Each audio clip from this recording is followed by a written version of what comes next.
네, 경제인사이트 이어가겠습니다. 미국 시장이 으뜸하음이라 그러면 우리나라는 뭐 딸리마음, 뭐 버금 딸리마음 이렇게 표현할 수 있을 것 같은데요. 미국 시장 정말 좋아지는 건지, 지금 어떤 위기는 괜찮은 건지 이런 부분은 집중적으로 한번 점검해 볼 필요가 있을 것 같습니다. 그래서 대신증권 마켓전략실의 문남중 수석 연구위원 모시고 자세한 얘기 나눠보겠습니다. 어서 오십시오. 네, 안녕하세요. 지난 한 달 동안 네. 별의별 일이 다 있었던 것 네, 같은데요. 네. 근데 지금 그 금리 인하 시점을 놓고 시장에서 기대하는 것과 연준은 올해 없다 하는 것과 이게 괴리가 좀 있는 것 같아요. 이게 진짜 이 은행 위기 이거로 끝나는 건지 뭐 여러 가지로 복잡한 것 같은데 어떻게 보십니까? 사실 금융 불안과 관련된 부분들은 과거 사례를 놓고 봤을 때 그 핵심 원인만 금융 당국이 잘 대응을 해준다고 하면 시차를 두고 좀 안정되는 모습들이 나타났기 때문에 사실 실리콘밸리 은행 사태로 파급된 미국의 중소형 은행 불안들이 계속 이어지긴 어렵다고 좀 봅니다. 뭐 먼저 말씀드리면 사실 2008년도 리만 사태 때 좀 거론을 했던 부분들이 있는데 그때도 사실은 9월달 긴급 유동성 프로그램 가동하고 그해 말 이제 정책금리를 제로로 낮췄음에도 불구하고 사실 미국 증시는 계속 하락했었죠. 예. 그 이유는 이제 리먼 사태 발생 원인이 결국 이 모기지 업체들에 있었기 때문에 사실 모기지 채권을 매입해주는 대응책을 바로 썼다고 하면 증시가 빨리 안정을 되찾을 수 있었지만 사실 미국 정책 당국은 모기지 채권 매입을 2009년도 1월 정도 돼야 뒤늦게 시행을 하게 되죠. 그리고 나서 이제 미국 증시는 2009년도 3월 전후로 저점을 형성하고 완만하게 올라가는 모습이었죠. 결국 실리콘밸리 사태를 놓고 온다고 하면 사실 개별 은행의 매니지먼트 문제로 기결될 여지가 상당히 높다 봅니다. 예. 자금 조달도 사실 테크 기업이라는 편중된 조달처였고 자산 운용도 사실 단기물에 해당하는 자금 성격을 사실 장기물 위주의 성격의 자산을 운용하다 보니까 결국에는 미스매칭에 따른 불가피한 자산을 매각해야 되는 그런 상황이었기 때문에 그게 미국 은행 및 금융산업 자체에 해당되는 사태는 아니라고 좀 해석을 하고 있기 때문에 저는 뭐 이미 시장에서도 그건 반영해서 나타나고 있는 상황이라서 앞으로 미국 중소형은행 관련된 우려들은 그렇게 크게 확대될 여지는 없다라고 생각을 하고 있습니다. 예. 예. 하여튼 뭐 만기 불일치 네. 이게 참 네네. 우리 외환위기 때도 많이 겪었던 건데요. 자, 지금 이게 그림 나오는 게 이 도표 나오는 건 어떤 내용입니까? 잠깐 말씀은 해주셨지만 SVB 사태 이후에 연준과 시장 간 이 통화정책 수준에 대한 이견차가 다시 확대된 부분입니다. 그래서 예. 지금 보시는 표는 연방기금, 금리선물 시장의 금리 인상 확률 전일자로 좀 가지고 온 건데요. 5월달, 6월달, 7월달 지금 현재 금리 수준을 유지하면서 결국 9월달 정도 되면 연준이 이제 금리 인하를 25pp 정도 단행하지 않을까 예. 이런 기대를 좀 반영하고 있는 것 같고요. 연말까지 최대 50bp 인하를 통해서 최종 정책 금리를 4.5 상단 정도로 염두에 두고 있는 게 지금 시장의 상황입니다. 근데 연준의 행보보다는 너무 간대하다는 생각을 하고 있는데요. 그렇게 네. 보는 이유는 3월 FMC 점도표를 보면 사실 올해 최종 정책 금리 중위값은 5.1 유지를 했지만 예. 내년도 최종 정책 금리는 사실 4.1에서 4.3으로 올렸고요. 올해 최종 정책금리 상단은 기존 5.6에서 5.9로 올렸기 때문에 사실 매파적인 해석으로 기결되는 게 맞다고 생각합니다. 그럼에도 불구하고 시장은 이 금융권 불안 때문에 예. 연준이 자꾸 기준금리 인하를 올해 단행할까라는 생각을 하고 있는데요. 저는 앞으로 중소형 은행들 불안이 시간이 지나면서 완화되는 흐름들이 나타난다고 하면 거기에 연맞춰서 시장 역시 금리 인하에 대한 시점을 좀 계속 늦추지 않을까 저는 예상을 합니다. 예. 근데 이제 뭐 은행 위기라는 것이 어느 정도 지금 뭐 SVB는 뭐 주인도 찾고 어느 정도 네네. 좀 잠잠해지는 것 같은데, 근데 이것이 불씨가 아직도 꺼지지 않았다 이렇게 보는 시각도 많은 것 같아요. 그렇다 그러면 과연 이 조달 금리를 낮추는 금리 인하 없이 은행 위기가 끝날 수 있을까? 이 부분은 어떻게 보십니까?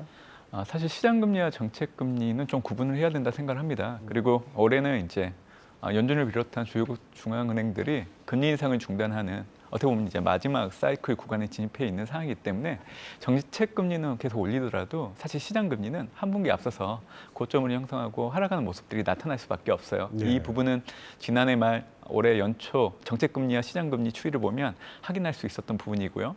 분명 이제 SVB, CS, 도이체방크 사태로 인해서 그런 부분의 간격이 다시 확대된 부분들은 있었지만 지금은 그런 금융 불안이 완화되어 가고 있는 상황이기 때문에 어떻게 보면 이제 자금 조달 비용 측면에서 놓고 온다고 하면 사실 추가적으로 올라가기보다는 떨어질 여지가 있고 그런 차원에서 최근에 이제 미국의 중소형은행 불황 때문에 상업용 부동산에 대한 우려들이 커지는 쪽으로 좀 연결지어서 생각하시는 분들도 있는데 결국 추가적인 금리 인상이 좀 제한되고 그리고 사실 상업용 부동산 시장을 논하기 전에 주택 시장을 먼저 논하게 된다고 예. 하면 지난해 10월을 고점으로 해서 30년 모기지 고정금리는 사실 계속 내려오고 있는 상황이고요. 그리고 이제 미국의 주택 시장을 가늠할 수 있는 NAHB 주택가격 지수를 놓고 온다고 하더라도 시차를 두고 지금 저점을 형성하고 회복되는 모습들이 나타나고 있는 상황이기 때문에 아무래도 상업용 부동산의 우려는 좀 지속될 여지는 있지만 주택 경기 흐름을 놓고 온다고 하면 계속 완화될 여지는 분명히 있다라고 생각을 하고 있죠. 네. 예, 이 그림 좀 설명해 주시죠. 지금 보시는 게 결국 이 상업용 부동산에 대한 우려를 더 할 필요는 없다는 그 가늠으로써 이제 미국 주택 시장 30년 모기지 정책 금리 그리고 이제 NAHB 주택 가격 지수를 같이 그려놓은 겁니다. 아무래도 이제 최근 데이터 상단에 있는 부분들이 이제 30년 모기지 고정금리를 나타내는 건데 지난해 10월을 기점으로 떨어지고 있는 흐름들이 나타나고 있는 거죠. 예. 그러다 보니까 시차를 두고 NAHB 주택 가격 지수 역시 저점을 형성하고 올라오고 있기 때문에 그래서 이제 주택 경기가 저점을 지나가고 있지 않나라는 해석을 좀 하고 있는 상황이고요. 그리고 최근에 이제 2월 잠정주택 판매 결과치가 나왔는데 전월 대비 0.8% 증가하는 모습이 나왔습니다. 예상치가 마이너스 3.0이었기 때문에 상당히 개선된 모습이 나왔죠. 그러다 보니까 최근에 주택 수요가 늘어나는 부분들이 분명히 모기지 금리 하락으로 인해서 나타나고 있다는 해석이 높아지고 있는 걸 보고 있기 때문에 결국 상업용 부동산에 대한 우려를 더 키울 여지는 없다라고 생각을 합니다. 네. 뭐 그렇게 지금 말씀처럼만 되면야 정말 다행인데 네. 한번 이렇게 뭐가 하나 문제가 생기면은 네. 다 한번 두드려 보는 것 같아요. 맞습니다. 그렇죠. 네. 네. 그래서 이번에 뭐 코코본드 네, 그것도 네, 문제가 됐고 그다음에 뭐 여러 가지 문제 유럽에서도 나타나고 하는데 상업용 부동산에 대한 우려들 부동산 경기가 침체되면서 지역은행 대출이 많이 나가 있는데 괜찮을까 뭐 이런 우려들이 있었는데 지금 잘 경기가 반등하고 금리가 내려간다면은 그 네. 부분은 좀 우려를 덜 수 있다 이런 예, 말씀이죠. 맞습니다. 근데 이 거꾸로 생각하면 부동산 경기 반등이 마냥 반갑지만 않은 네네네. 것이 네. 사실 미국 소비자 물가에서는 주거비 비중이 3분의 1이 넘지 않습니까? 네네. 그런 측면에서 부동산 경기가 살아난다는 거하고 인플레하고 어떤 상관관계가 있을까요? 저는 그게 주어지는 투자 환경에 따라서 사실 부동산 경기와 물가 간의 상관관계는 해석이 좀 달라질 수 있는 시점이라 생각을 합니다. 저는 올해 사실 이제 경기 둔화 여파로 인해서 물가 금리는 계속 시간이 지날수록 떨어질 수밖에 없는 상황이기 때문에 결국 주목을 해야 되는 거는 모기지 금리 하락에 따른 주거비 부담 완화가 물가 하방 압력을 작용할 수 있다라고 생각을 하고 있고요. 올해는 지난해처럼 유가를 비롯한 상품 가격 하락 계속되면서요. 하반기로 갈수록 주거비가 둔화될 걸로 좀 보고 있기 때문에 사실 상품, 서비스 모두 포함해서 물가 오름폭은 시간을 지나서 추세적으로 떨어질 수 있다 생각을 하는데요. 제가 이 부분을 좀 강조를 해드리는 이유는 과거 사례를 놓고 온다고 하면 이 부분이 분명해지는 부분들이 있습니다. 2002년도 이후에 연준의 정책금리와 주거비와의 상관관계 이걸 예. 한번 살펴보면요. 일정한 패턴이 있습니다. 일단 연준은 정책금리 인상을 중단을 해야 되고요. 그런 상황에서 주거비 전년 동월 대비 가격을 놓고 그 갭을 한번 살펴보면 0.8에서 1.05% 정도로 스프레드가 좀 축소된 이후에 2006년과 2007년도에는 대략적으로 9개월 정도 예. 그리고 2018년과 2019년 같은 경우에는 10개월 정도 그러니까 평균적으로 한 9개월에서 10개월 정도 시차를 갖고 이 주거비가 전년 동월과 비교했을 때 연속적으로 떨어지는 모습이 나타났다는 예. 겁니다. 그래서 올해 연준은 6월 달에 금리 인상을 중단할 가능성이 높다고 저는 생각을 하는데 그 기준으로 해서 반영을 해보면 내년 1분기가 주거비가 연속적으로 떨어질 수 있는 시점이 된다 봅니다. 결국 올해 하반기 시간이 지날수록 먼저 이제 움직일 여지가 있기 때문에 주거비가 시장이 예상한 것보다 떨어지는 속도가 빨라진다고 하면 사실 올해 같은 경우에는 사실 이 부동산 경기, 물가 간의 상관관계를 놓고 봤을 때 주거비 부담이 완화되는 부분들에 좀 주목을 하면서 해석을 해야 되는 한 해이지 않나라는 생각을 해보고 있습니다. 네, 그렇죠. 자, 현재 시장에 상존하는 불안 요소라고 꼽으면은 이제 그 은행의 신용위기, 그 다음에 미국 부동산 경기 침체, 그리고 또 연준의 피봇 시점이 과연 언제냐 이 세 가지인데 지금 말씀 들어보면은 이런 불안 요인의 파급력이 점점 완화될 것이다 이렇게 뭐 의원님은 이제 판단하시는 것 같은데 네. 어떤 상황들이 좀 나아지는 걸까요? 네, 말씀해 주신 것처럼 지금 현재 뭐 불안 요인 생각을 해보면 우선적으로 은행 위기 관련해서 얘기를 드릴 수 있을 것 같은데요. 지금은 이제 유럽권의 은행들이 좀 불거지고 있는 부분들이 있죠. 예. 근데 최근에 이제 도이체방크 사태를 놓고 본다고 하면 사실 도이체방크 재정 건전성이 문제는 아니었고요. 결국 스위스 금융당국이 UBS가 CS를 인수를 할 때 조건부 자본증권 예, 상각을 했기 코코본드라고 때문에 하는데, 예. 그게 이제 문제가 됐던 거라고 봅니다. 그리고 2008년도 금융위기를 겪으면서 유럽 같은 경우에는 은행권, 유동성과 자본 건전성을 상당히 많이 높여놓은 상황이고요. 미국 같은 경우에는 중소형 은행들 간에 이 자금을 운용할 때 만기가 불이치하는 자산들이 상당히 많은 편이지만 유럽 같은 경우에는 반대로 만기를 최대한 좀 맞춰놓은 상황이기 때문에 우려를 높일 만한 우려를 낮춰둔 게 이제 특징이라고 보시면 될 것 같고요. 두 번째는 뭐 미국 상호형 부동산 정책 관련해서는 어차피 금리가 떨어지고 있는 상황이기 예. 때문에 크게 문제가 안 된다고 좀 얘기를 드렸었고, 그리고 이제 마지막으로 이제 얘기 드릴 게 결국 피고 시점 관련된 얘기인데, 결국 불안이 완화되면 연준이 생각하고 있는 통화정책 수순, 사실 올해 남아있는 FOMC 일정을 놓고 온다고 하면 두 가지 정도로 염두에 두실 필요가 있습니다. 첫 번째는 결국 물가가 연준이 생각하는 수준 이하로 맞춰진다고 하면 연준은 5월달, 6월달 각각 25pp씩 금리를 올리면서 최종 정책금리 5.5%를 마지노선으로 금리 인상을 중단하고 연말까지는 그 기조를 유지하는 형태, 그리고 기준금리 인하는 내년 정도 시행하는 게 첫 번째 생각해 볼 수 있는 부분이고요. 예, 그렇죠. 두 번째는 물가가 예상외로 이 튀는 모습들이 나타난다 그러면 연준은 5월달, 6월달, 7월달 각각 25pp 금리 올리면서 최종 정책금리 수준을 5.75 정도까지 올려놓고 금리 인상을 중단할 여지가 있다고 생각합니다. 결국 31일 발표되는 미국의 2월 PC, 근원 PC 결과가 상당히 중요하다 생각을 해요. 결국 2월 소비자 물가 추이를 좀 따르지 않을까 생각을 하고 있기 때문에 결국 인플레 우려를 좀 낮춰주면서 어떻게 보면 연준 올해 통화 정책이 결국 연준이 의도하는 대로 물가 안정에 제대로 영향을 미치고 있다는 것들을 좀 보여주지 않을까 저는 생각을 합니다. 예. 예, 그렇죠. 사실 3월 FOMC에서 50bp 예상했던 게 2월 달 네. 전망 아니었습니까? 그러다가 네. 3월 달 들어서 은행 위기 딱 나오니까 그게 싹 사라지면서 25bp 또는 네. 동결 이렇게 나왔었어요. 근데 지금 말씀하신 대로 은행의 위기가 수그러든다면 다시 또 이제 인플레 문제로 네네. 초점이 맞춰질 수밖에 없겠죠. 자, 뭐 악마는 디테일에 있다는 말처럼 뭐 악마는 속도에 있다 이런 네. 말도 있는데 결국 시장 기대처럼 금리 인하를 연준이 하더라도 그 속도가 문제 아니겠습니까? 그 속도가 어떻게 보십니까? 네. 사실 시장에서는 기준금리 인하하는 거를 원하고 있고 또 인하의 폭이 커진다고 하면 좀 하나의 여지가 분명히 있다고 생각합니다. 근데 잘 생각을 해보면 사실 연준이 금리 인하를 한다고 해서 증시에 긍정적인 수익률을 가져다 준 국면은 사실 없었다고 좀 해석을 해도 될 것 같습니다. 혹시 제가 드렸던 표가 화면을 통해서 송출이 될지는 모르겠는데 일단 과거 4차례 금리 인하 국면이 있었습니다. 닷컴 버블, 또 금융위기, 그리고 2018년도 같은 경우에는 아르헨티나 금융위기로 인해서 신흥국 위기가 좀 번졌던 때가 있었거든요. 그때 금리 인하를 시행했을 때 평균적인 기간은 대략적으로 16개월 정도 됐었고요. S&P 500 지수 기준으로는 마이너스 27.6% 하락하는 모습이 나타났습니다. 과거 연준의 통화 정책을 세 가지 경로로 나눠서 생각을 해볼 필요가 있는데요. 첫 번째가 금리 인상, 두 번째는 금리 인상 중단, 그리고 세 번째는 금리 인하.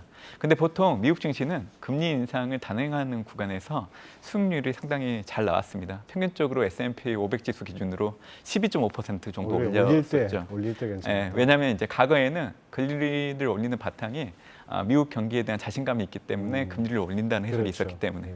그리고 이제 금리 인상을 중단하고 나서는 S&P 500 지수가 평균적으로 5% 정도 수익률을 보였기 때문에 올해 적용을 해보면 연준이 금리 인상을 중단한다고 해도 그렇게 문제가 되진 않을 거로 저는 예상을 합니다. 다만 금리 인하라는 거는 과거에는 앞으로 경기가 좋지 않기 때문에 그렇죠. 금리를 인하한다는 생각이 있었기 때문에 수익률이 좋지 않았다는 겁니다. 그래서 저는 만약 시장이 금리 인하를 기대하고 있는데 잘 생각을 해보면 금리 인하를 하는 게 과연 증시에 좋게 작용할 수 있을까? 이 의문점에 대해서 투자자들은 좀 생각해 봐야 되지 않나라는 생각을 좀 해보고 있습니다. 네, 맞습니다. 네. 저도 뭐 모두에도 오프닝 때도 말씀드렸는데 유동성 장세만 갖고 기대해서 주가가 가는 경우 별로 네, 없잖아요. 네, 네. 항상 실적이나 실물이 수출이 뒷받침됐을 때 네, 그 주가가 올라가는 맞습니다. 건데 금리 네. 인하라는 거는 연준도 경기가 상당히 나쁘다고 보는구나라는 네, 네. 그런 시그널로 볼 수 있죠. 자, 그리고 또 의원님께서 이 2분기 이후에는 디스인플레이션이 다시 가시화될 것이다 이렇게 네. 전망하셨어요. 어떤 근거에서 네. 그렇죠? 사실 이미 디스인플레는 시작이 되고 있다고 생각을 하고 있고요. SVB 사태로 인해서 잠깐 멈춘 부분들은 있었지만 아마 2분기 접어들게 되면 그게 가시화될 여지가 높다 생각을 합니다. 지금 인플레이션 제어를 위한 주요국 중앙은행들의 통화정책 기조를 놓고 온다고 하면 기대 인플레 안정을 도모하면서 연준이 의도하는 것처럼 물가 통제는 잘 수행되고 있다라고 생각을 좀 해보고 있고요. 결국 올해 이제 물가가 통제된다고 얘기를 드릴 때 여러분들이 좀 가장 먼저 보실 지표가 실질 이자율이 네. 양액값으로 전환하는 흐름들이 이어지는 게 상당히 중요한 키 인디케이터가 되지 않을까 생각합니다. 이 실질 이자율은 명목 이자율에서 물가를 뺀 이자율을 나타내는 건데 사실 양액값을 갖는다는 거는 과거 추이를 놓고 봤을 때 중앙은행이 물가 통제를 위해서 강력한 긴축 정책을 수행한다는 의미로 받아들여도 된다는 겁니다. 2020년도 팬데믹이 발생하고 나서 1년 정도 시차가 있었는데 2021년도 음액값이 상당히 두드러지게 나타나면서 물가가 급등하는 모습이 나타났죠. 그러다가 2022년도 음액값이 좀 완화되는 흐름이 나타나면서 물가는 둔화되기 시작을 했고요. 올해 같은 경우에는 실질이자율이 양액값으로 전환하는 한 해이기 때문에 올해 물가가 통제된다고 그렇게 좀 얘기를 드리는 이유라고 보시면 됩니다. 결국 이 실질이자율 추이를 놓고 온다고 하면 사실 올해는 투자를 할 때 디스인플레 이에 따른 수혜를 볼 수 있는 큰 범주로 해서 신흥국 자산과 성장주를 좀 눈여겨봐야 되지 않나라는 생각을 좀 해보고 있는 상황입니다. 자, 디스인플레이션이 가시화된다는 걸 전제로 그 준비하는 차원에서 좀 더 구체적으로 수혜 대상 어떻게 전망할 수 있을까요? 사실 신흥국 자산을 놓고 온다고 하면 달러, 금리, 물가에 모두 민감한 대표적인 자산이기 때문에 팬데믹 이후 2년 동안 상당히 소외되었던 부분들은 분명히 있습니다. 근데 올해 같은 경우에는 상반기 내 주요국 중앙은행들이 통화정책 선회를 도모하고 또 경기 둔화 여파가 시차를 두면서 물가와 금리를 낮추는 영향을 주기 때문에 어떻게 보면 신흥국 자산 그리고 성장주들이 그동안 소외를 받았지만 올해는 좀 부각될 수 있다는 거죠. 그렇기 때문에 저는 신흥국 자산 좀 눈여겨봐야 된다는 얘기를 드리고 있고요. 그리고 인덱스 기준으로 놓고 온다고 하면 당연히 미국 기술주 그리고 네. 섹터로 놓고 온다고 하면 IT, 경기 소비재 같은 경기 민감 섹터 그리고 올해는 이제 미국 우선주의 확장과 관련된 수혜 어떻게 보면 이제 성장주 컨셉이기 때문에 배터리와 전기차, 반도체, 바이오 이런 종목들이 2분기 이후 좀 시장에서 선호하는 대상이 되지 않을까 생각을 해보고 있습니다. 네. 근데 뭐 미국의 반도체 지원법 관련한 그 가드레일 조항에 대해서 뭐 상당히 논란이 거센데요. 이것이 우리 반도체 기업의 숨통을 틔워줄지 아니면 더 복잡하게 할지 어떻게 보십니까? 10년 전으로 놓고 봤을 때 10년 이전 기준으로 한다고 하면 사실 우리나라 반도체 기업의 숨통을 좀 틔워주는 데 역할을 해줬다 생각을 하고 있고요. 미국 반도체 지원을 받게 되면 사실 향후 10년 동안 중국에 있는 생산시설에 투자를 못하게 막아놓은 독소 조항이 있었기 때문에 문제가 됐었지만 최근에 가드레일을 통해서 이 부분을 5% 정도까지는 허용할 수 있는 범위로 해줬기 때문에 아마 우리나라 삼성전자, SK 하이닉스 입장에서는 숨통을 틔운 부분들은 분명히 있다고 생각합니다. 근데 결국 지원을 받게 되면 사실 경영 부분에서 좀 약간 미국 정부의 입김이 들어올 수 있는 부분들 뭐 이런 건강검진 리스트 작성하듯이 네네. 뭐 내라고 했다는데요. 염두에 둘 필요가 있고요. 결국 10년 뒤를 놓고 온다고 하면 중국에 있는 생산 시설을 다른 나라로 옮겨야 되는 입장이기 때문에 10년 정도 되는 텀을 좀 벌어놓은 거는 긍정적이지만 10년 이후를 놓고 온다고 하면 우리나라 기업들의 고민들이 상당히 커질 수밖에 없지 않나라는 생각을 해보고 있습니다.